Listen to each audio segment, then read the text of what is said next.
మరి వాళ్ళేమో సెంటిమెంట్ అంటుర్రు, మీరేమో డెవలప్‌మెంట్ అంటుర్రు. మరి ఇప్పుడు ఎల్లులకల్లా ఇది పడతదా? అదా? ఖచ్చితంగా ప్రజలు ఆశించేది అభివృద్ధి. ఆ! అభివృద్ధి ఆశించి మాత్రమే పట్టం కట్టబోతా ఉన్నారు.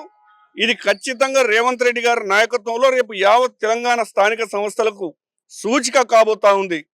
భారతదేశంలోనే అతిపెద్ద నియోజకవర్గం 4 లక్షల ఓట్లతో ఇంత పెద్ద నియోజకవర్గాన్ని ఇక్కడ ఒక మినీ భారత్ మాదిరి 4 లక్షల ఓట్ల కాన్స్టిట్యున్సీ ఎక్కడైనా 1,75,000 ఓట్లతో నియోజకవర్గం ఉంటుంది. కానీ ఇక్కడ మాత్రం ఈ జూబ్లీహిల్స్ నియోజకవర్గంలో దేశాన్ని పాలించేటటువంటి శక్తి యుక్తులు ఉండేటువంటి అర్హత ఉండేటువంటి ఉద్దండులు ఉండేటువంటి ప్రాంతం ఈ జూబ్లీహిల్స్ ప్రాంతం.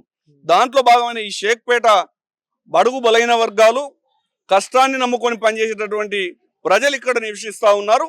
కానీ వారికి మాత్రం ఎలాంటి సహాయ సహకారాలు గత బీఆర్ఎస్ పాలన అందించలేదు, కేంద్రంలో ఉండే బీజేపీ పాలన అందించలేదు అని ఘంటాపథంగా చెప్తా ఉన్నారు ప్రజలు.